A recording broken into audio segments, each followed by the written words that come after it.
नमस्कार, स्वागत है दिन भर की बड़ी खबरों में। आपके साथ मैं हूं मुबश्शर परवीन। खबरों में आज बात होगी माधवीपुरी बुच को लेकर कांग्रेस के बड़े आरोप की, वक्फ बिल पर जेपीसी बैठक में मचे हंगामे की, देखेंगे महाराष्ट्र चुनाव से पहले बीजेपी में बड़ी बगावत को, बहराइच हिंसा के 15 दिन बाद योगी सरकार के एक्शन को, और बुलेटिन के आखिर में बात करेंगे बिश्नोई गैंग से मिली धमकी पर मोदी शाह को पप्पू यादव की दो टूक की। इन सब पर चर्चा करेंगे, लेकिन उससे पहले एक नजर अब तक की हेडलाइंस पर। महाराष्ट्र विधानसभा चुनाव से पहले बीजेपी को एक और झटका, एमएनएस में शामिल हुई तृप्ति सावंत जिशान सिद्दीकी के खिलाफ लड़ेंगी चुनाव। आप सांसद स्वाति मालीवाल को दिल्ली कोर्ट से बड़ी राहत, 2 से 15 नवंबर तक यूएस जाने की मिली अनुमति। महाराष्ट्र और झारखंड विधानसभा चुनाव में नामांकन की आज आखिरी तारीख, चुनाव आयोग बढ़ाएगा सख्ती। पटना में मेट्रो टनल ब्रेक फेल हादसे में मरने वालों की संख्या बढ़ी, अब तक 2 मजदूरों की मौत, कई घायल। सत्येंद्र जैन से जुड़े मनी लॉन्ड्रिंग मामले में बड़ी राहत, आरोपी अंकुश और वैभव जैन को मिली हाईकोर्ट से जमानत। और अब खबरें विस्तार से, और बात करते हैं आज की सबसे बड़ी खबर की। लोकसभा में नेता प्रतिपक्ष राहुल गांधी ने सेबी की चेयरपर्सन माधवीपुरी बुच को लेकर बड़ा आरोप लगाया है। दरअसल सेबी चीफ माधवीपुरी बुच पर मोदी सरकार की चुप्पी पर राहुल गांधी ने कह दिया कि पीएम मोदी को माधवीपुरी ब्लैकमेल कर रही है। पूरी खबर क्या है, देखिए इस रिपोर्ट में। राहुल गांधी ने सोमवार 28 अक्टूबर को अपने सोशल मीडिया हैंडल एक्स पर 4 मिनट 39 सेकंड का एक वीडियो क्लिप पोस्ट किया। इसमें राहुल गांधी और पवन खेड़ा सेबी प्रमुख माधवीपुरी बुच को लेकर अडानी ग्रुप से उनकी हिस्सेदारी पर विवाद की चर्चा कर रहे हैं। वहाँ जो सुना, कॉर्पोरेट वर्ल्ड में ये बात बहुत चल रही है कि she is blackmailing the prime minister, कि if I go down I take you down. आप सोचिए, न इससे डर रही हैं, न पीएससी से डर रही हैं, तो कौन है? कौन बचा रहा है या किसको डरा रही है? ऊपर भी किसी को डरा रही हैं, इसलिए बच रही हैं सर। यहाँ राहुल गांधी साफ तौर पर कह रहे हैं कि सेबी चीफ बुच प्रधानमंत्री मोदी को ब्लैकमेल कर रही है। वहीं पवन खेड़ा का कहना है कि कोई तो है जो उन्हें बचाने की कोशिश में लगा हुआ है। कांग्रेस की तरफ से इस वीडियो के सामने आते ही एक बार फिर से माधवीपुरी बुच को लेकर ये सवाल खड़े हो गए हैं कि कब तक मोदी शाह सेबी चीफ को बचाने में लगे रहेंगे।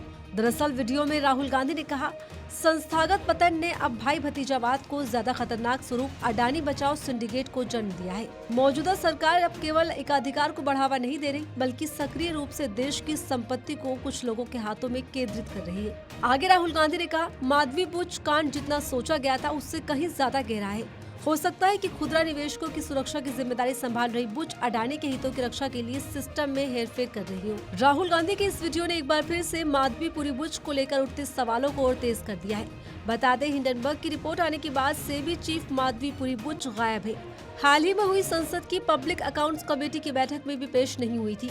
इसको लेकर भी मोदी सरकार पर सवाल उठे। बता दें, पैक संसद की सबसे महत्वपूर्ण समिति है जो सरकारी खर्चों और वित्तीय घोटालों की जांच करती है, लेकिन बीजेपी सांसदों ने कहा है कि पैक के पास माधवीपुरी बुच को बुलाने का कोई हक नहीं है। ऐसे में अब राहुल गांधी के अडानी बचाओ सिंडिकेट ने इस मुद्दे को फिर से नया कर दिया है, जिसको लेकर अब सवाल ये उठ रहे हैं कि आखिर क्यों माधवीपुरी बुच सवालों से बच रही है और कौन है जो माधवीपुरी बुच को बचाने की कोशिश में लगा हुआ है। सेबी चीफ माधवीपुरी बुच को लेकर फिर मोदी सरकार निशाने पर है, तो वहीं एक बार फिर वक्फ संशोधन विधेयक पर बनी जेपीसी की बैठक में खूब हंगामा देखने को मिला।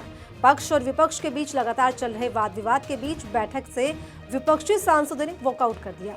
वक्फ संशोधन विधेयक को लेकर घमासान का दौर जारी है। सोमवार 28 अक्टूबर को संयुक्त संसदीय समिति यानी जेपीसी की बैठक हुई। इस बैठक में भी हर बार की तरह खूब हंगामा देखने को मिला। हंगामे के बाद बैठक से कई विपक्षी सदस्यों ने वॉकआउट कर दिया। दरअसल विपक्षी सांसदों ने आरोप लगाया कि बैठक में फर्जी तरीके से दिल्ली सरकार की जानकारी के बिना प्रेजेंटेशन दिया जा रहा था। विपक्षी सांसदों ने यह भी आरोप लगाया कि समिति ने उन लोगों को मौखिक सबूतों के लिए बुलाया जिनकी वक्फ संशोधन विधेयक में कोई हिस्सेदारी नहीं है। पक्ष और विपक्ष के बीच हुए वाद विवाद के बाद आखिरकार विपक्ष ने बैठक से खुद को अलग करते हुए वॉकआउट कर दिया। बता दें, इससे पहले 22 अक्टूबर को हुई जेपीसी की बैठक में भी बवाल हुआ था।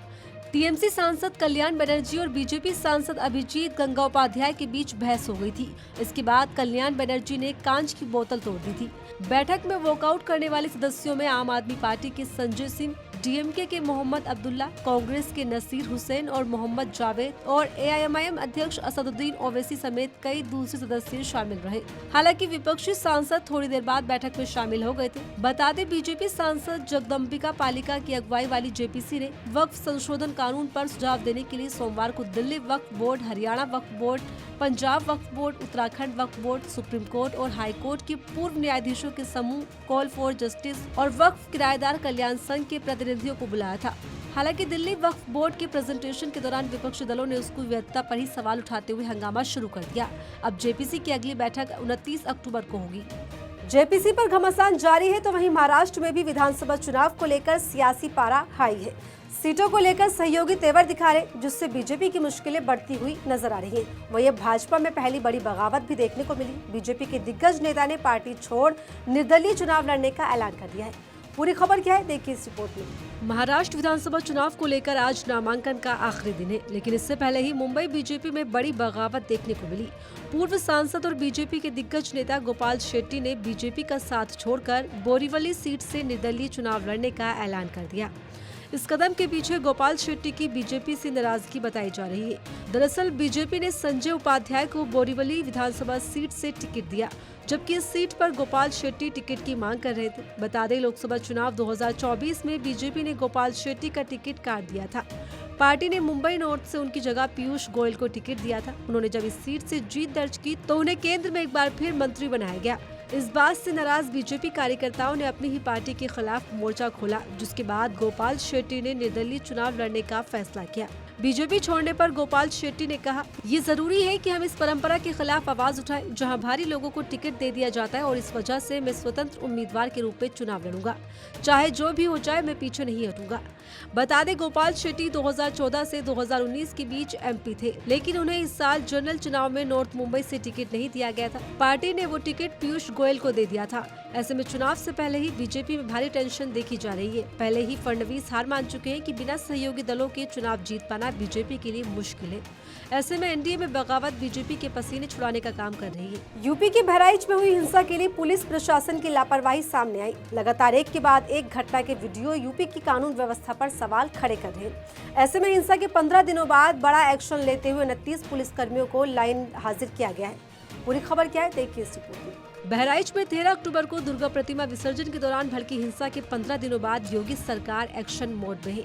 बहराइच हिंसा को लेकर लगातार घिरा यूपी प्रशासन अब जाग उठा है। हिंसा में लापरवाह अधिकारियों और पुलिसकर्मियों पर कार्रवाई करते हुए एसपी वृंदा शुक्ला ने सोमवार 28 अक्टूबर को 29 पुलिसकर्मियों को लाइन हाजिर कर दिया। ये पुलिसकर्मी हरदी और रामगांव थाने के हैं। इन दोनों जगह पर हिंसा भड़कने के बाद आगजनी की घटनाएं हुई थी। वहीं इन घटनाओं में पुलिसकर्मियों की लापरवाही देखी गई, जिसके चलते तमाम जगहों पर हिंसा और आगजनी की तस्वीरें सामने आई। ऐसे में यूपी उपचुनाव के मद्देनजर योगी सरकार की तरफ से ये कदम उठाया गया है। पुलिस अधीक्षक कार्यालय की तरफ से जारी बयान में कहा गया है कि हरदी थाने में 14 पुलिसकर्मियों को पुलिस लाइन में ट्रांसफर किया गया है। इसी तरह से रामगांव थाने के 15 पुलिसकर्मियों को पुलिस लाइन में ट्रांसफर किया गया है। वहीं दूसरी तरफ पुलिस अधीक्षक वृंदा शुक्ला ने इन तबादलों को एक नियमित कार्रवाई बताया है। एसपी वृंदा शुक्ला ने कहा, ये महज सामान्य तबादले हैं। कांस्टेबलों का एक थाने में 2 साल का कार्यकाल होता है। ये अवधि समाप्त हो गई, इसलिए उन्हें पुलिस लाइन में भेजा गया है। उन्होंने कहा, अन्य थानों के लिए भी ऐसे कांस्टेबल की सूची तैयार की जाएगी। बता दें, बहराइच से करीब 40 किलोमीटर दूर महाराजगंज बाजार में रविवार 13 अक्टूबर की शाम 6 बजे दुर्गा प्रतिमा का जुलूस निकाला जा रहा था। जुलूस में शामिल लोग नाचते गाते और जयकार लगाते जा रहे थे। इसी दौरान कुछ युवकों ने डीजे बंद करने को कहा तो विवाद हो गया और थोड़ी देर में हिंसा भड़क गई। हिंसा में पथराव, आगजनी के साथ 20 राउंड से ज्यादा फायरिंग भी हुई। इसमें 22 साल के रामगोपाल मिश्रा की मौत हो गई, जिसके बाद बहराइच और महाराजगंज में हिंसा और तेज होती चली गई। इस मामले में योगी सरकार और पुलिस प्रशासन को जिम्मेदार बताया गया, जिसके बाद योगी सरकार एक्शन मोड में दिखाई दी। हालांकि मामले में कई और सवाल है, जिनके जवाब मिलना अभी बाकी है। एक के बाद एक घटना को लेकर वीडियो सामने आ रहे हैं, जो योगी सरकार को सवालों के कटघरे में खड़ा कर रहे हैं। गुजरात की साबरमती जेल में बंद गैंगस्टर लॉरेंस बिश्नोई की तरफ से धमकियों का सिलसिला थमने का नाम नहीं ले रहा।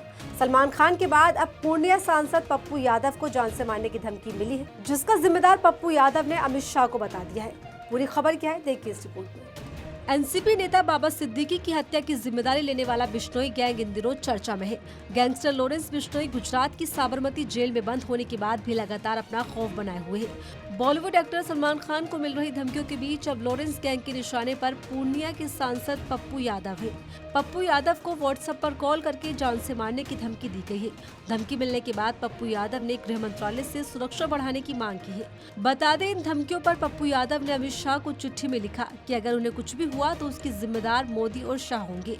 दरअसल एनसीपी नेता बाबा सिद्दीकी की हत्या की जिम्मेदारी लॉरेंस गैंग ने ली, जिस पर महाराष्ट्र और केंद्र सरकार पर सवाल खड़े हुए कि आखिर कैसे कोई गैंगस्टर जेल में बंद होते हुए कानून व्यवस्था को भंग कर सकता है। इस पर पूर्णिया सांसद पप्पू यादव ने लॉरेंस बिश्नोई को 2 टके का अपराधी बताते हुए कहा था कि 24 घंटे के अंदर बिश्नोई गैंग को खत्म कर सकते हैं, जिसके बाद बिश्नोई गैंग की तरफ से पप्पू यादव को कई बार धमकियां मिल चुकी है। इन धमकियों पर अब पप्पू यादव ने गृह मंत्रालय को चिट्ठी लिखकर सुरक्षा की मांग की है। हालांकि सवाल ये भी उठ रहे हैं कि जेल में बंद अपराधी को इतना स्टारडम कैसे दिया जा रहा है कि वो एक के बाद एक एक्टर और सांसदों को धमकी दे रहा है और सरकार हाथ पर हाथ रखे तमाशा देख रही है। तो फिलहाल इस बुलेटिन में इतना ही। ऐसी तमाम खबरों के लिए बने रहिए मेरे साथ और देखते रहिए आर्टिकल 19 इंडिया।